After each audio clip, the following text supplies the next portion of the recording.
So even though when we talk about, what is a podcast, it's like, well, what's air, what's a tree, because everyone feels like they know what it is, but there's always a bit more behind the scenes. I thought it'd be good to kind of just look a little bit of its pathway over time, and then Zane's going to be chiming in to take you through examples and get you to think about podcasts and things that are of interest to you. Before I finish up, then we'll just talk about the course itself. So I thought it might be just useful to get straight into what we're looking at here. Mm-hmm. And that will change, yes. And I thought to myself, it's probably good to actually say what podcasts aren't. And it is not replacing radio. And it's not outstripping radio listening. And again, that whole conversation becomes fairly frustrating to me, and I hope to you in that sense, that it is not a competition.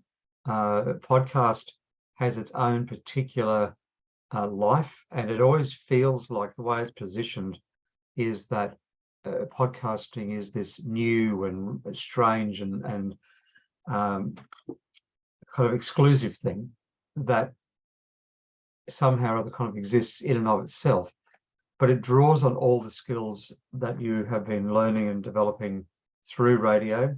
It has used all of those principles that have been part of radio, but it's providing it in a different kind of way. And it's okay that it isn't radio. It's absolutely okay that it does a different job. So what we're really needing to come back to is to realize that we're talking about the audio business. And so radio is one aspect of the audio business and podcasting is another. And so it's finding its own life and its own reason for being, rather than trying to somehow dominate radio and therefore it's successful. Because I think if we're operating in that kind of way, then it's probably not a helpful thought process, and it's certainly not a helpful conversation. The other thing that I think that podcasting has done, and when we come over to this, you'll see the history of where it's come from. And can I tell you, I'm so frustrated with PowerPoint when every time you think you've deleted one of those endless preset things, there's always another one turns up. Anyway, so it isn't a presentation title, it's not the heading. Somehow or other, I either missed that or it didn't delete or something, I don't know. Anyway, the pod device where it all started was off iPod. There's a lot of academics who think that the podcasting, which I would agree with, was just an audio offshoot to blogging, a way to capture your thoughts and to bring together conversation and to flesh things out. If you like, a different way to do talkback radio. It was a way to express your own thoughts, as blogging provides that kind of conversation in a written form, typically.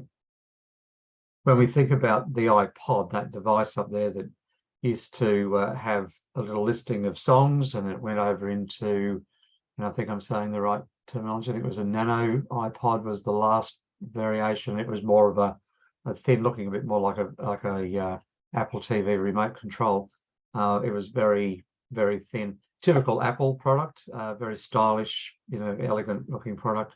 Apple or Mac have always done that extremely well over its history.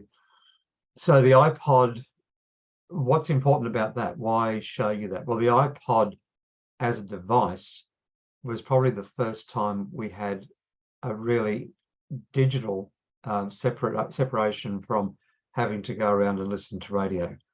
It was the predecessor to the smartphone, where the smartphone carries a lot of the iPod capability, as it does, vision and the whole range of things. So the iPhone and the Android equivalents. So whenever I'm talking about iPhones, just always translate that to being smart device. I'll try to remember to be inclusive, but I'm an old Apple boy, so it's entrenched in me. So the iPod gave us that capacity to listen to music when you wanted to listen to it in a portable way. Quite similar to Foxtel and those sorts of things coming in the television. Absolutely. Yeah, around the same kind of time. And audio was doing all of this kind of work, and then we had that sort of blending of a iPod, and the idea of broadcasting, and then that's where it came to be the actual word podcasting, so that it was able to embrace the new technologies and to really bring all the energies of what we'd known in radio, the flexibility and the portability of iPods, and bring that together. Then we started talking in the language of a podcast when it was audio, and a vodcast when it was video based. And that point of separation was probably helpful in its time, because it allowed people to know what to expect. If you're getting a podcast, you knew it was an audio only product, and a vodcast then had it as a vision based product. The other part of that then, I think, sitting in underneath this was software like GarageBand. Not sure if any of you had seen that, but that was some early software that really allowed you to put a still image really easily up on top of your audio track. The dominance of that was always about audio, but you could change visual elements to it. So as you're listening, it could bring those things in. That could have been video, but most often that was still images. And it was just a way to kind of give people a visual representation of what's going on. Well, of course, now podcast is this universal, be it video or audio. And so it's now a one encompassing term that means all that. But it's probably good for you to know where it's come from, because it recognizes why it was developed and why it took off. And even as an iPod, it had huge sales and continued to be very, very popular. It only kind of really disappeared because the smartphones came in and they had all that capacity on board. So, it wasn't really, wasn't really required. It was just another device. I don't know whether you're like me at home, but you have 6 remote controls, and because the more devices you buy with another remote, and then I get very overwhelmed at the whole thought of getting one remote control and patching them all into that, with the sense of the failure rate possibly being very high. So yeah, they work until they don't, and then you got to find your other 5 remotes and try and fix it again. Yes, and find that you have enough batteries to keep it going. I'm sure you've all had that experience somewhere along the line. So the podcast trends, if we go from the dim dark past, which is not really that long back through the 80s, and if we look at the podcast trends of this year, I thought it was interesting. Now, your first assessment item is going to be about you looking at developing your own podcast.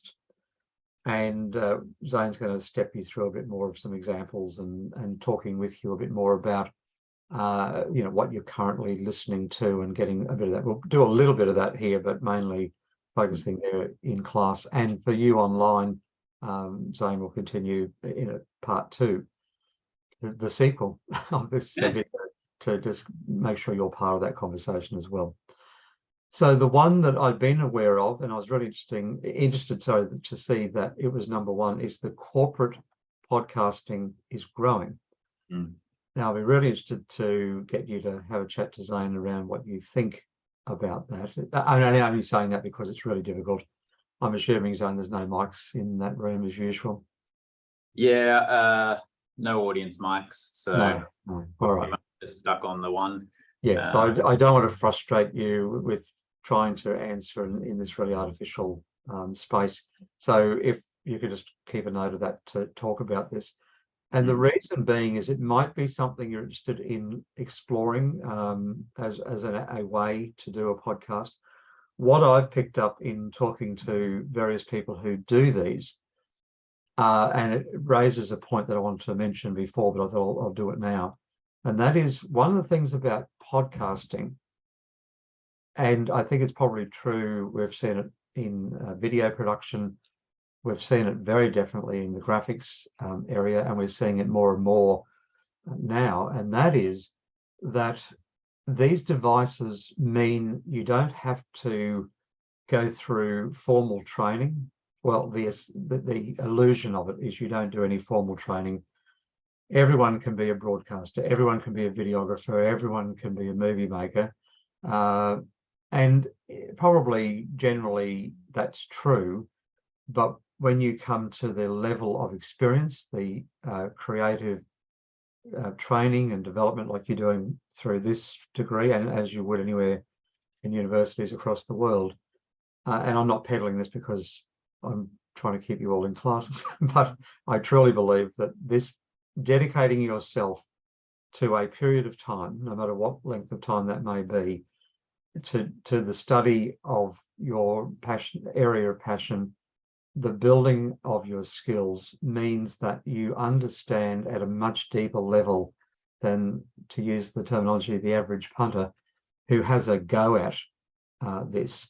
You know, it's like someone who thinks they're a great shower singer, you know, and then decides they're going to, you know, assault our ears by doing a karaoke session somewhere, you know, and everyone's going, this is really bad, this is really embarrassing.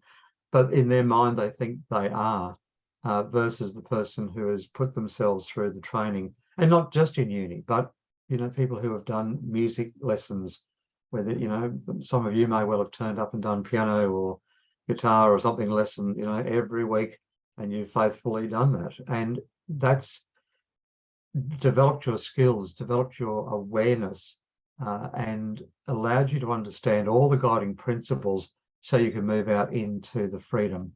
Now, you know, I'll leave that to you to have a discussion about later also, but I don't think I'm just being an old fart in saying that. I do think that there's something about dedicating yourself to the discipline, because you've got to understand this stuff, practice it, build the skills.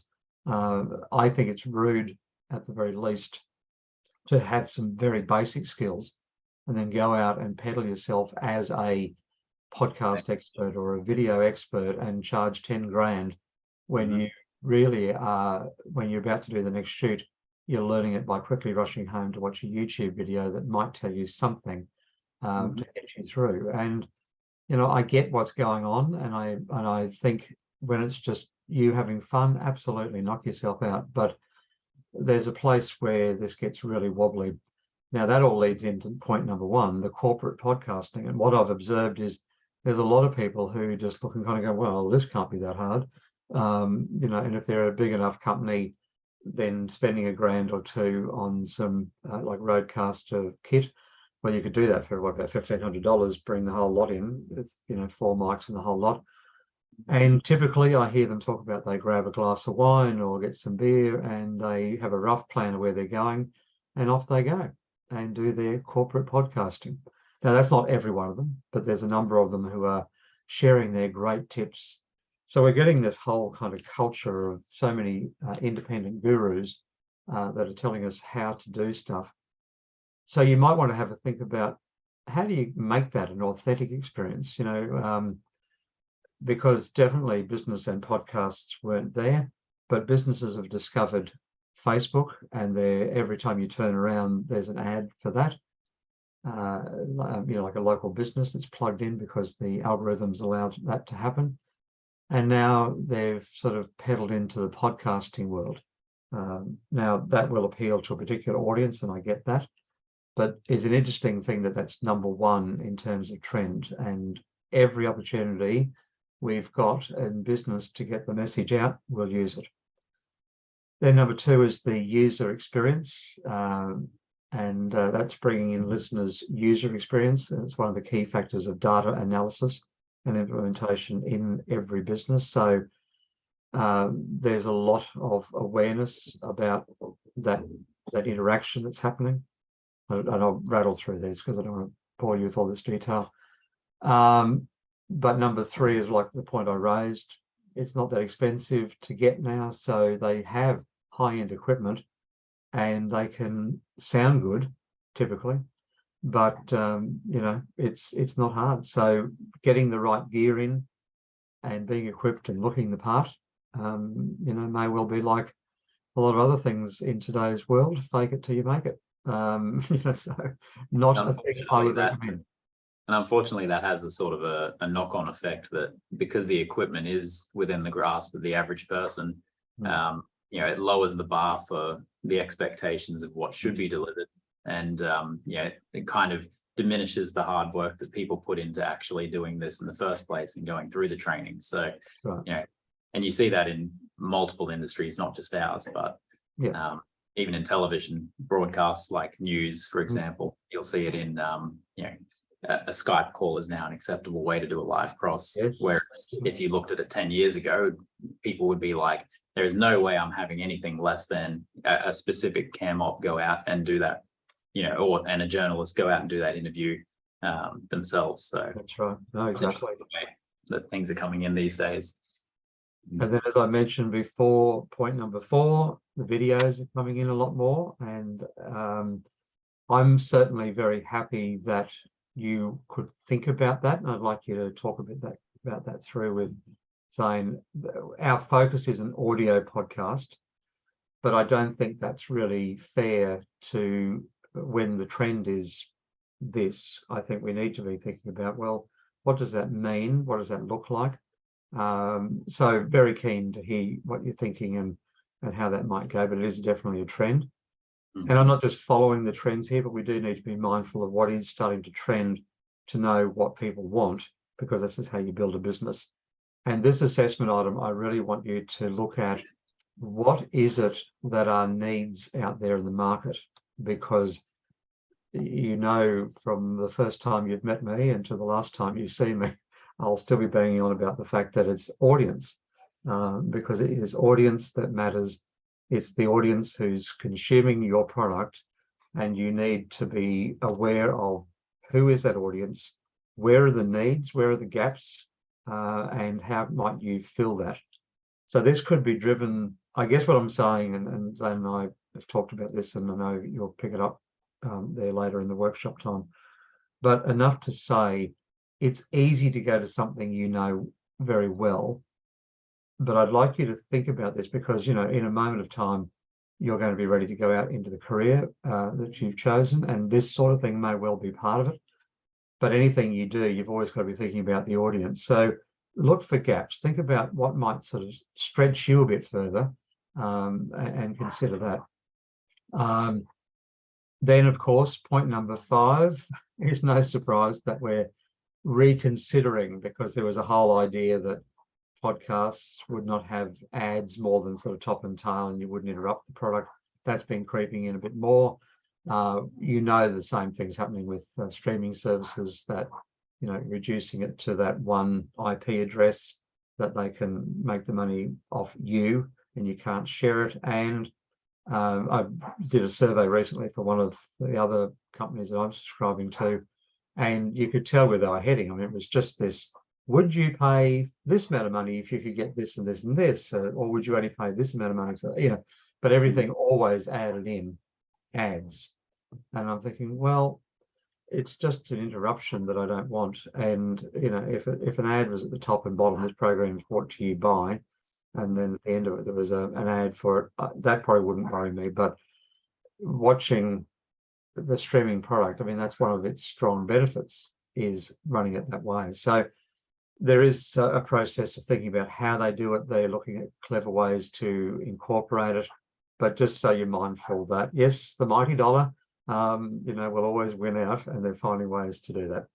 And that was the same actually with, like Foxtel and Optus and those Yes. sorts of products in the start as well. That was their key point of difference originally, was, we're not going to bring you a block of ads. You can just watch it. And, and then slowly but surely the ads started creeping in there as well. And then next thing, platforms like Netflix came out and they were like, well, we don't have ads. This is our point of difference. You can watch it on demand like Foxtel, but no ads anymore. And the same kind of thing. So, if it does end up happening that streaming services start bringing in lots and lots of ads, I'm sure the next thing will come in and be like, hey, we've got no ads.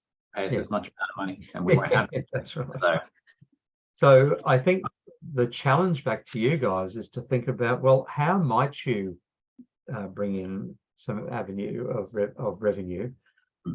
Because I think it is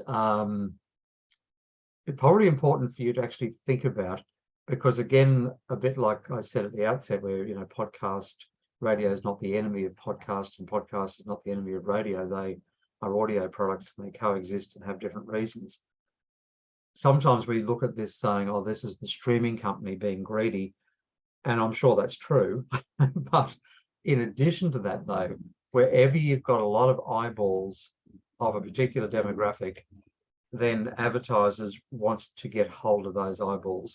So there's often a lot of pressure that goes on from advertising agencies to these companies, looking for ways to, how can I get the ad? That's why you see often on YouTube, there'll often be a little questionnaire that'll come up. Have you been aware of, they don't ask is it specifically on YouTube, but have you seen or aware of these products online? And you go, no, I'm not aware of it. You know, because you have to stop and think, oh, I think I've seen a TV ad for that, or I've seen that, you know, in the head of a stream or something, but apart from that, no.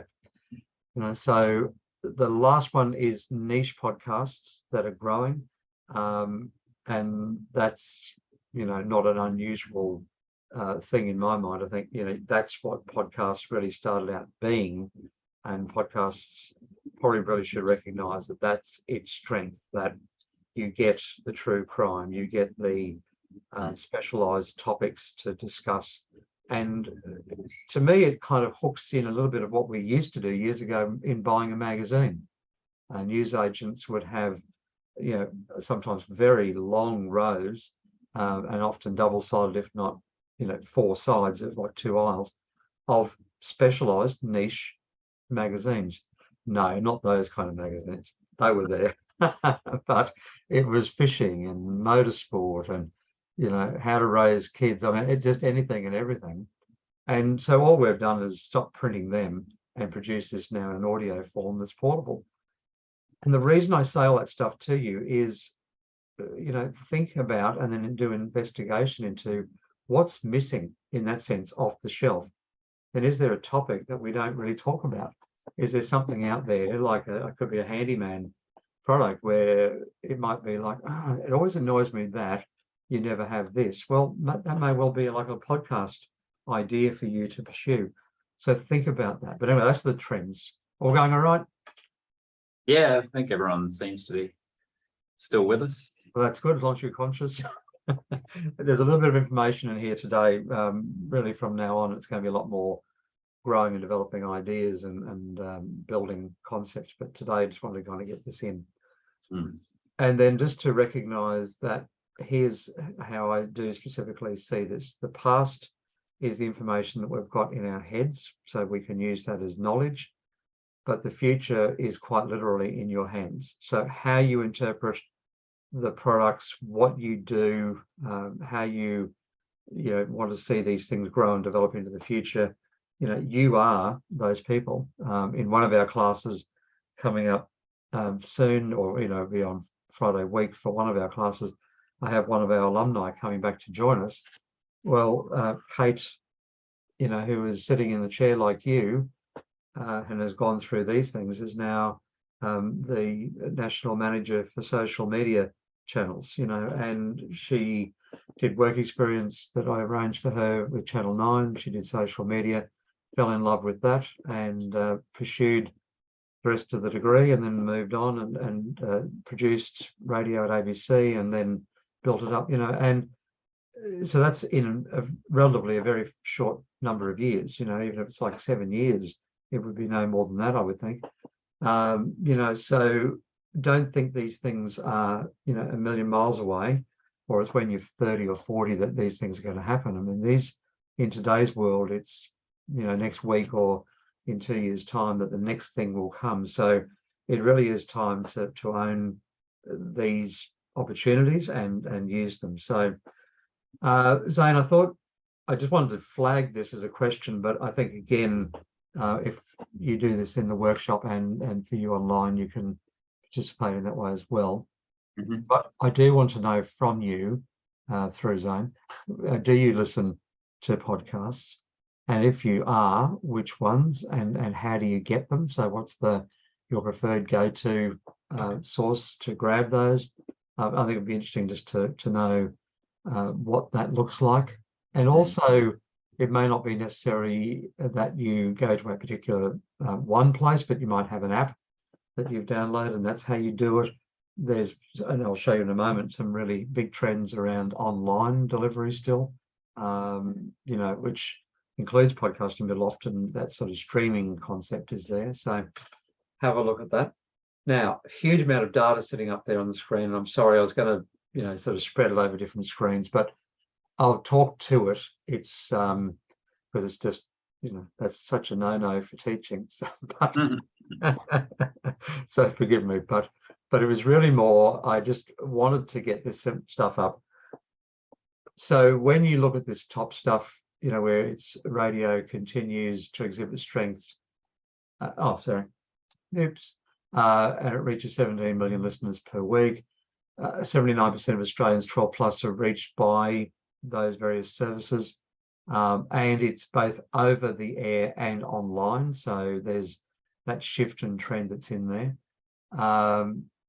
Dave, who's the content guy with Commercial Radio Australia, with Southern Cross Australia, Southern Cross Austereo is what I'm trying to say, includes the Listener Digital Audio Network as part of this Infinite Dial survey. And they said that the findings mirror what they're seeing within their own online listening, with record radio audience numbers and record podcast listeners. And audience behaviour is definitely shifting at pace towards a streaming and on-demand world, and the digital audio advertising market is growing at similar levels. So it demonstrates the strength, engagement, and powerful mobility that audio offers and to listeners on all platforms. So I think the reason I'm showing you this is that, we don't have to jump on the bandwagon of thinking that podcast is the next new thing, so somehow we just discard everything that we've got. But it's a combination. So the AM, the FM, and digital radio, DAB+, is all considering what that all looks like and how does it, particularly AM and FM, how do they offer the product? So the fact that AM has been a staticky old transmission service was part of its history, but you would not worry about its, because a studio is a studio and the sound quality is going to be high. The distribution method has been the thing that's reduced its quality. But you could take a 50s plus station like 4BH and stream it and make it accessible, which they do through an app. So you have, your 4BC, your ABC apps, you have then Triple M and so on. But, they're looking at carefully using this listener approach. And, it's clever because you can get data, and data is our evidence that this is working, because you can't just go back and say, everybody does this, because those sweeping statements have to be backed up with evidence. So I thought it was interesting for you just to see, even though it's a massive block of text there, as a quote from the Chief Content Officer, where Dave is saying that is the trends that they're seeing. It's consistent. And I think, you guys are the ones needing to think about what would you think is acceptable to how you run advertising, because you may well have some and I'm sure you will have, creative ideas about how you could reimagine that. And all you have to do is break it back down to what are the principles. So that's why I often will discuss points of history, because if you know what the foundational ideas were, then what's a contemporary understanding of that? What am I trying to achieve? So how do I, get the advertising message out? But does it have to be a 30-second ad? Does it have to be 15 seconds? Does it have to be an advertorial? Are there ways to focus in? And even the structure of an ad, where, what we do know is that your generation and younger want to know what was the actual price for making that product, who's been ripped off, what are the environmental issues that are there. Sadly, that becomes a bit of a kind of a point where every company wants to say, look at me, I'm a good corporate citizen. But you've got to see the evidence of it. But again, I think you guys are the authentic people coming through who are going to be able to look at how do we want to see that demonstrated and to find that that's how they're making a difference. So the key findings that come out of this infinite dial commercial radio audio thing is 87% of monthly podcast listeners have listened to a podcast at home, and 64% have listened in car. So it's a very portable service, and there's no surprise about that. Typically, it's about 5 podcast episodes per week, and again, that's not unusual, and that's been sort of staying on trend for, look, I'd say several years now that I've been looking at that data. And then 28% of Australians 12 plus own a smart speaker, which is flat year over year. So it's got a market push and it's in there, and that's a reasonable sort of number of people that are building that. Half of Australians aged 12 to 34, that's 50%, have used TikTok in the last week. Again, reason they put that kind of stuff in there is if you start looking at the way things are delivered and the kind of information that's going out, it's suggesting that that age group in particular is looking for that as one expression of how they get information. I put this in, I'll let you open it up. It's a listing of the top Australian podcasts. Again, it might be good, Zane, during your session just to have that open, because again, it does show some of these commercial ones that are playing there. And this is the sort of stuff that I think becomes unhealthy, because we're always looking at sort of being in competition with the US. We've got to be careful about, just exactly this sort of point of competition. It's the fact that podcasts are making a mark in the market, and people are enjoying that flexibility. But it is down this bottom one, DAB plus, so that would suggest some of its portability, but its quality, that's booming and has tripled its audience since 2020, when it had 10% of people 12 plus, now reaching 32%, or around 7 million. I think that'll only go up with time, Ashley, as